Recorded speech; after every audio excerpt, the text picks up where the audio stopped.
장수는 모든 이들의 바람입니다. 그러나 나이 들어 피부는 늘어지고 만성 통증에 시달리며 휠체어에 매여 있거나 타인에게 의존하는 모습을 떠올리면 단순히 오래만 산다고 축복은 아닌 것 같습니다. 나이가 들어도 건강하고 행복하게 살고 싶다면 무엇보다 지금의 건강을 잘 지켜야 할 텐데요. 모두가 알다시피 적절한 운동과 식이요법도 중요하지만 많은 시니어분들이 건강을 위해 지금 현재 집에 있는 수많은 물건들 중에서 꼭 버려야 하는 물건들이 있다고 합니다. 오늘은 집에서 당장 버려야 할 해가 되는 물건 몇 가지를 소개해 드리겠습니다. 첫 번째는 오래된 기름입니다. 고소한 향미로 다양한 요리에 사용되는 기름. 우리가 주방에서 가장 많이 사용하는 재료인 기름은 가장 관리를 잘해야 하는 음식 재료이기도 합니다. 그런데 우리가 자주 사용하는 주방에 있는 각종 기름들의 유통기한을 한 번이라도 확인해 보신 적 있으신가요? 기름은 공기와 맞닿는 순간부터 산패가 시작되는데 외형상으로는 변화가 없기 때문에 모르고 지나칠 수 있습니다. 산패한 기름은 체내에 잘 축적이 되기 때문에 특히 암, 고혈압, 당뇨, 고지혈증, 심장병 환자가 자주 섭취하게 되면 건강에 더 치명적일 수 있다고 하는데요. 식약처에서 고시한 기름의 유통기한에 따르면 참기름과 들기름의 경우는 개봉한 지 6개월, 나머지 기름은 보통 1년이라고 합니다. 하지만 개봉한 지 6개월이 지났다면 폐기하는 것이 좋고 특히 들기름은 3개월이 지났다면 폐기하는 것이 좋습니다. 그러나 기름의 보관 방법과 환경에 따라 기름의 산패도가 생각보다 빨라질 수가 있어 색이 어두워지거나 쩐내가 난다면 유통기한에 상관없이 즉각 버리시기 바랍니다. 두 번째는 칫솔입니다. 칫솔의 세균 번식수가 변기보다 200배나 더 많다는 이야기 들어보신 적 있으신가요? 그러나 새 칫솔을 사용하면 칫솔모가 뻣뻣하고 거칠어서 잇몸에 피가 나기도 하고 닦기 불편한 느낌이 들어 오랜 사용으로 부드러워진 칫솔모를 선호하는 시니어분들이 많습니다. 하지만 미국 치과협회는 칫솔을 3달에 한 번 정도 교체하라고 권고하고 있는데요. 양치질을 열심히 했는데도 충치나 잇몸 질환이 자주 생긴다면 칫솔 관리를 잘못하고 있는 건 아닌지 체크해 보시기 바랍니다. 보통은 칫솔모가 양옆으로 벌어질 때까지 쓰다가 교체하는 경우가 많은데 한 연구에 따르면 3개월 정도 사용한 칫솔은 새 칫솔보다 치태 제거 능력이 현저하게 떨어진다고 합니다. 칫솔모가 벌어지거나 망가지지 않았어도 사용한 지 3, 4개월이 지났다면 새 칫솔로 바꾸는 것이 양치를 잘하는 것 이상으로 중요하고 구강질환이나 감기 등을 앓고 난 후라면 쓰던 칫솔은 버리고 새 칫솔로 교체하는 것이 좋다고 합니다. 그리고 칫솔을 사용하는 동안에는 최대한 세균 번식을 막기 위해 칫솔에 음식물과 치약이 남지 않도록 흐르는 물에 여러 번 헹군 후 베이킹소다를 녹인 물에 10에서 20분 정도 담가두었다가 햇빛이 잘 들고 습하지 않은 곳에 두는 것이 좋습니다. 세 번째는 오래 쉬는 운동화입니다. 플로리다 대학 마르코 파오로 박사 연구팀은 앉아서 생활하기를 좋아하는 70대 이상 노인 1,600명을 대상으로 2년 6개월간 추적 조사를 한 결과 걷는 운동이 노인의 운동 기능을 좋게 해준다는 연구 결과를 발표했는데요. 이처럼 우리 시니어분들 중에도 걷기 운동 하시는 분들 많으시죠?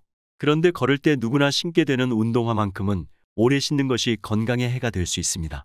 밑창이 다른 운동화일수록 발을 내디딜 때 생기는 충격을 흡수하지 못하기 때문에 그 부담이 오롯이 근육, 인대, 뼈로 전달이 되면서 안 아프던 발바닥이 아프기 시작하는 족저근막염부터 무릎, 각종 척추질환 등 여러 가지 병을 불러올 수 있기 때문입니다.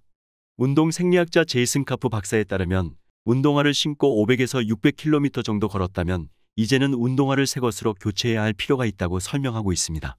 운동화가 닳기 시작하면 쿠션 기능이 떨어지고 충격을 흡수하는 능력이 약해져 근육이나 뼈에 충격이 전달되기 때문입니다. 따라서 매일 뛰는 분이라면 3개월마다, 걷기 운동을 주로 하시는 분이라면 6개월마다 한 번씩 운동화를 교체해 주는 것이 좋습니다. 그리고 제때 운동화를 세척하지 않는 것도 운동화에 세균이나 곰팡이가 번식할 위험성이 커지므로 더러워졌다면 즉시 세척하셔야 합니다. 네 번째는 오래된 약과 영양제입니다. 나이가 들면 아무래도 병원 가는 횟수가 늘어나고 먹어야 하는 약도 늘어나게 마련입니다. 그래서 집 곳곳에 병원에서 처방받고 다 먹지 못한 약, 처방 일자를 알 수 없는 약, 사놓고 뜯지도 않은 영양제, 용도를 알 수 없는 약들이 널려 있게 되는데요. 이런 오래된 약들이 집에 있다면 아까워하지 마시고 과감하게 버리시기 바랍니다. 약이나 영양제는 유통기한이 지나면 변질되면서 효능이 떨어지고 간에 무리를 줄 수 있기 때문입니다. 알약은 보통 전분에 여러 가지 양리 성분을 더해서 만들어지는데 오래되면 전분의 노화 현상이 일어나면서 상한 전분을 먹게 됩니다. 그리고 연질 캡슐도 젤라틴으로 만들어져서 오래되면 단백질이 부패합니다. 그래서 조제약은 조제 시점을 기준으로 6개월이 남았다면 폐기하셔야 하고 개봉하지 않은 진통제나 영양제 같은 경우도 1년이 넘었다면 폐기하는 것이 좋습니다. 연고 같은 경우에도 개봉한 지 6개월 안에 다 사용하는 것이 좋고, 시럽 같은 물약은 유통기한이 더 짧은데 개봉한 지 4주가 지났다면 폐기해야 합니다. 또한 유통기한이 지난 약은 그냥 버리시면 절대 안 됩니다. 흔히 일반 쓰레기와 함께 버리거나 변기에 흘려보내는 분들이 많으실 텐데요. 실제로 이런 행위는 수질오염, 토양오염 등 환경오염을 유발하게 되거나 생태계를 교란시키는 등 큰 해가 될 수 있으니 주변 가까운 약국에 가져다 주는 것이 가장 좋습니다. 5번째는 화장품입니다. 우리나라의 시니어들도 화장품에 크게 신경 쓰지 않던 예전과 달리 노화 예방과 항산화 기능 등이 더해진 60대 이상을 겨냥한 실버 화장품에 대한 관심이 점점 높아지고 있습니다. 이에 따라 우리나라의 60대 이상 화장품 구매가 2011년에 비해 남성은 72.8%, 여성은 100.3% 급증한 것으로 나타났는데요. 하지만 우리가 매일 바르는 화장품도 유통기한이 있다는 것 알고 계셨나요? 개봉하지 않은 화장품은 대개 1년에서 3년까지 보관이 가능하지만 개봉 후에는 6개월에서 1년 사이에 사용해야 하는 것이 대부분입니다. 개봉하고 쓰지 않는 화장품이나 받아놓은 샘플들은 유통기한이 지나면 피부 손상을 일으킬 수 있기 때문에 정리를 해야 합니다. 특히 눈의 점막으로 세균이나 바이러스가 바로 들어갈 수 있는 마스카라나 아이라이너 같은 경우에는 개봉한 지 6개월이 지났다면 반드시 폐기해야 합니다. 스킨이나 로션 같은 기초 화장품은 유통기한이 1년, 에센스나 영양크림은 8개월, 비타민C나 레티놀 같은 고기능성 화장품은 6개월입니다. 비비크림이나 파운데이션은 1년, 볼터치, 아이섀도우의 유통기한은 최대 2년입니다. 입에 닿는 화장품은 오염될 확률이 더 높기 때문에 주의가 필요한데 액상 타입의 틴트 제품은 6개월까지만 사용하는 것이 좋고 립스틱은 1년이 지나면 폐기해야 합니다. 우리가 평소 자주 사용하는 자외선 차단제도 개봉 후에 1년이 지났다면 버리는 것이 좋으며 화장용 스펀지 또한 자주 교체하는 게 좋습니다.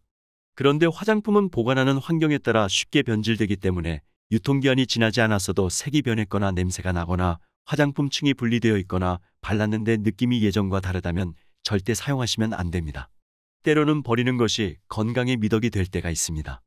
우리 시니어분들 중 지금 당장 쓸모가 없는데도 막상 물건을 버리려고 하니 혹여 나중에 필요할까 걱정이 되고 불안해서 어떤 물건이든 버리지 못하는 분들이 많습니다. 일종의 저장 강박 증세인데요. 이렇게 물건을 잘 버리지 못하는 저장 강박증은 80% 이상이 노인층에서 많이 일어난다고 합니다. 나이가 들면 아무래도 가치 판단에 대한 부분들의 능력이 저하되기도 하고 예전 못 먹고 못 살았던 기억들을 가지고 있다 보니 노인 세대에서 이런 증상이 많이 일어난다고 하는데요. 그러나 오늘 영상에서 소개해드린 물건들은 아깝다고 그냥 두지 마시고 건강을 위해 과감하게 버리시는 것이 좋겠습니다. 오늘 내용 도움이 되셨나요? 도움이 되셨다면 주변 지인분들께도 좋은 영상 공유 부탁드리며 저는 다음 시간에 더욱더 유익한 내용으로 찾아오겠습니다. 끝까지 시청해 주셔서 감사합니다.